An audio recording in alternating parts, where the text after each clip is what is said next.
नमस्कार, मैं सुनील कुमार सिंह आपका अपना चैनल ITL ट्यूटोरियल क्लासेस में हार्दिक स्वागत करता हूं। आज का चैप्टर है तोड़ती पत्थर। इस कविता के कवि सूर्यकांत त्रिपाठी निराला जी हैं। इस कविता का भावार्थ बताऊंगा मैं। इस कविता के माध्यम से कवि सूर्यकांत त्रिपाठी निराला जी ने अमीर वर्ग और गरीब वर्ग दोनों के बीच में जो विषमता है उसको दिखाने का प्रयास किया है। आपसे निवेदन है कि आप हमारे इस चैनल को यदि सब्सक्राइब नहीं किए हैं तो सर्वप्रथम इसे सब्सक्राइब करें, बेल आइकन को दबाएं ताकि हमारा भी उत्साह बढ़े। चलिए सर्वप्रथम हम कवि सूर्यकांत त्रिपाठी निराला जी के बारे में थोड़ा जानते हैं, थोड़ा कवि का जीवन परिचय जानते हैं।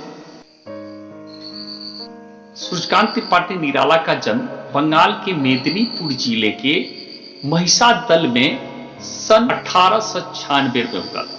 इनके पिता का नाम पंडित राम सहाय त्रिपाठी था।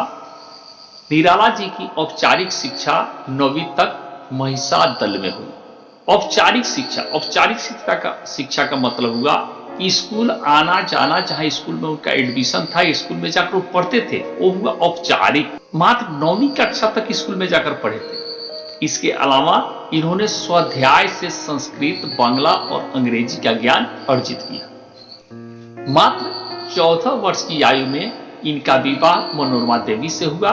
इनके साहित्य जीवन की शुरुआत समन्वय नामक पत्र के संपादन से हुआ। निराला जी छायावाद के प्रतिनिधि कवि थे। माने छायावाद के बहुत सारे कवि हैं, उनका प्रतिनिधित्व इन्होंने किया। निराला जी की प्रमुख रचनाएं हैं अनामिका, परिमल, कुकुरमुत्ता, अप्सरा, अलका, निरुपमा, प्रभावती, लीली, सखी, सुकुल की बीबी, देवी, कुल्लीभाट, चतुरी चमार, भक्त ध्रुव, भक्त प्रहलाद, भीष्म, राणा प्रताप आदि। ये उनका सामान्य जीवन परिचय था। वह तोड़ती पत्थर देखा मैंने इलाहाबाद के पथ पर, वह तोड़ती पत्थर कोई न छायादार पेड़, वह जिसके तले बैठी हुई स्वीकार, श्याम तन भर बंधा यौवन, नत नयन प्रिय क्रमरत मन, गुरु हथौड़ा हाथ करती बार बार प्रहार, सामने तरु मालिका अट्टालिका प्रकार। सबसे पहले कठिन शब्दों को देख लेते हैं। श्याम मतलब सांवला, यौवन जवानी, नत झुकी हुई, कर्म कार्य, रत लीन हो जाना, मग्न हो जाना, गुरु मतलब बड़ा, प्रहार चोट करना, मार या वार करना चोट को बोलते हैं। तरु मालिका माने पेड़ों की किताब, पेड़ों का क्रमबद्ध सजा होना, अट्टालिका महल भवन, प्रकार चार दीवारी। कभी यहां क्या कहता है देखिए, कहता है कोई युवती है जो इलाहाबाद के पथ पर पत्थर तोड़ने का काम कर रही है। कोई न छायादार पेड़, वह जिसके तले बैठी हुई स्वीकार। जहां वो काम कर रही है वहां पर कोई छायादार जो छाया दे सके ऐसा पेड़ नहीं है, ऐसा वृक्ष नहीं है, जिसके तले वो बैठ करके आराम कर सके ऐसा कोई पेड़ नहीं है। और इस परिस्थिति को उसने स्वीकार कर लिया। श्यामतन भर बंधा यौवन, उसका शरीर जो है सांवले रंग का है। वो सांवले रंग का हो भी सकती है या वो सांवले रंग का नहीं थी। उसका शरीर गर्मी के कारण, काम करने के कारण, लू के कारण, तपन के कारण उसका शरीर सांवला पड़ गया है, सांवला हो गया है। भर बंधा यौवन, उसका शरीर पूरा सुगठित है, संगठित है, सुडौल है और पूरी तरह से वो जवान है। नत नयन, उसकी आंखें झुकी हुई है, प्रिय क्रमरत मन, और वह अपने कामों में पूरी तरह से रम गई है, पूरी लगन से कर रही है, उसमें रमी हुई है, पूरे लगन से कर रही है। गुरु हथौड़ा हाथ, और उसके हाथों में बड़ा सा हथौड़ा है, करती बार बार प्रहार। वो हथौड़े को लेकर के और बार बार उस पत्थर पे वो चोट कर रही है। सामने तरु मालिका अट्टालिका प्रकार, क्या कहते, उसके सामने ही, उसके पास ही तरु मालिका, जहां वृक्षों का कतार है। कहां पे? अट्टालिका, एक बहुमंजिला इमारत है, भवन है, महल है, जहां और प्रकार है, चार दीवारी घिरी हुई है। चल रही थी धूप, गर्मियों के दिन दीवा का तमतमाता रूप, उठी झुलसती हुई लू, रुइयों जलती हुई भू, गर्द चिनकी छा गई, प्रायः हुई दोपहर वह तोड़ती पत्थर। दीवा मतलब दी, तमतमाता मतलब बहुत गर्म। एक्चुअली तमतमाना इसमें भी होता है गुस्से से लाल हो जाना, बहुत अधिक गुस्सा करना, लेकिन यहां इस अर्थ में आया है बहुत गर्मी है, मान सूर्य भी पूरा तमतमाया हुआ है, सूर्य के अंदर काफी गर्माहट है, काफी गर्मी है, वो भी पूरा तमतमाया हुआ है। लू, लू होता है गर्म हवा, जो गर्म प्रदेश हैं जैसे राजस्थान हुआ, दिल्ली की तरफ हो गया, पंजाब हो गया, हरियाणा होगा, उत्तर प्रदेश हो गया, बिहार हो गया, इन सब राज्यों में गर्मी के दिन में गर्म हवाएं चलते हैं। सबसे अधिक गर्म जब होता है, गर्मी पड़ती है, तब ही लू चलता है। तो भू मतलब भूमि, गर्द मतलब धूल, गर्दा नहीं बोलते गर्दा, तो गर्द मतलब धूल, और चिनगी मतलब चिनगारी, और दोपहर मतलब दोपहर।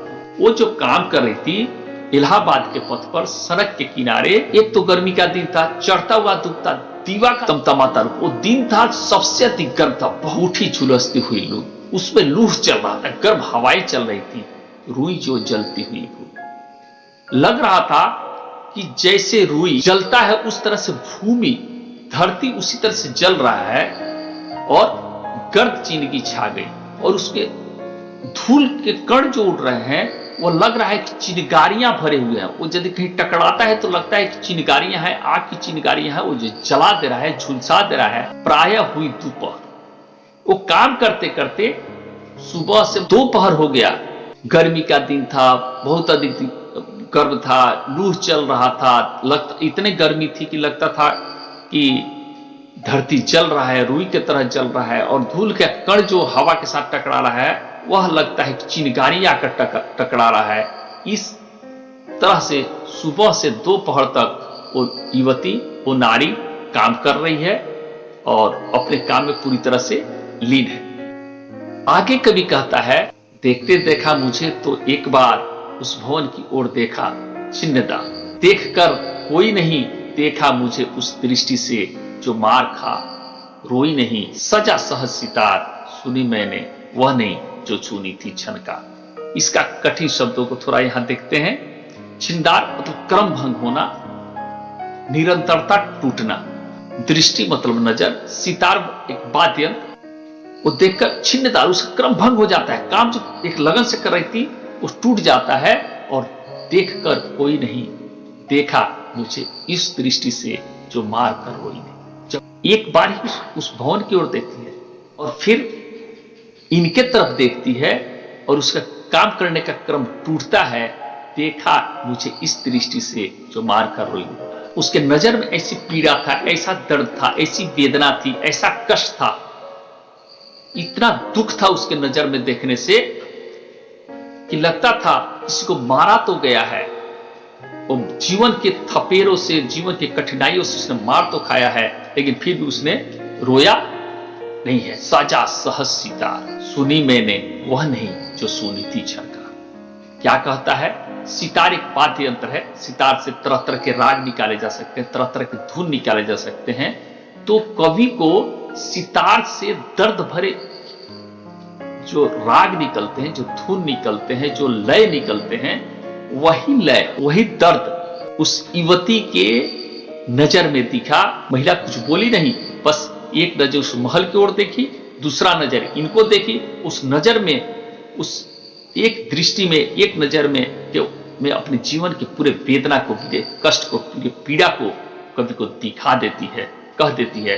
और कवि उसे महसूस करते हैं सूर्यकांत त्रिपाठी निराला जी, और वो कहते हैं कि वो अपने जीवन में ऐसा दर्द कभी उन्होंने अनुभव नहीं किया है। फिर आगे कवि कहते हैं, एक क्षण के बाद वह कांपी सुधर, ढुलक माथे से गिरे शिकर, लीन होते क्रम में फिर ज्यों कहा मैं तोड़ती पत्थर। कठिन शब्दों को यहां देखेंगे। क्षण मतलब पल, कुछ पल के लिए, कुछ क्षण के लिए। सुधर, सुडौल, सुंदर। माथे मतलब सिर, शिकर मतलब पसीना, लीन मतलब मग्न हो जाना, ज्यों मतलब जैसे।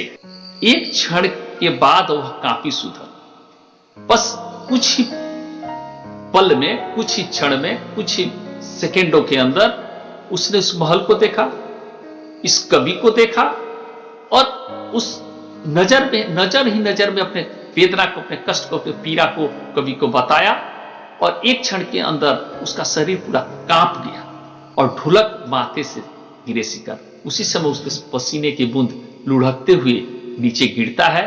लीन होते क्रम में फिर ज्यों कहा मैं तोड़ते पत्थर, और वह अपने काम में फिर से लीन हो जाती है, हथौड़ा उठाती है, फिर से पत्थर तोड़ने का काम करती है और जैसे लगता है कि वह कवि से कह रही है कि मेरे नसीब में है, मुझे तो एक पत्थर तोड़ना है, मुझे मेहनत करना है। कवि को कहना चाहती है इस विषमताओं को देखिए, इस समाज के लोगों को इस पर सोचना चाहिए।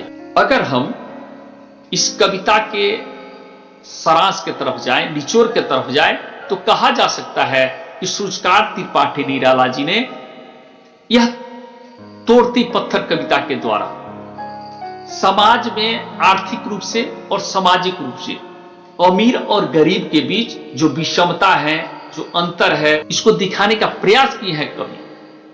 और वह एक युवती के द्वारा, जो युवती पत्थर तोड़ने का काम करती है, उसके अंदर की पीड़ा को समझाते हैं, पीड़ा को कहते हैं। पीड़ा को समझाने के बाद वह समाज का ध्यान इस ओर आकृष्ट करना चाहते हैं। आज का चैप्टर आपको यह अच्छा लगा है तो हमारे इस चैनल को सब्सक्राइब करें, कमेंट करें, लाइक करें, शेयर करें। और इस चैप्टर से जुड़ा हुआ कोई भी प्रश्न आपके पास है तो कमेंट बॉक्स में जाएं, लिखें, हम उसका निदान करने का कोशिश करेंगे। धन्यवाद, नमस्कार और आपका दिन शुभ।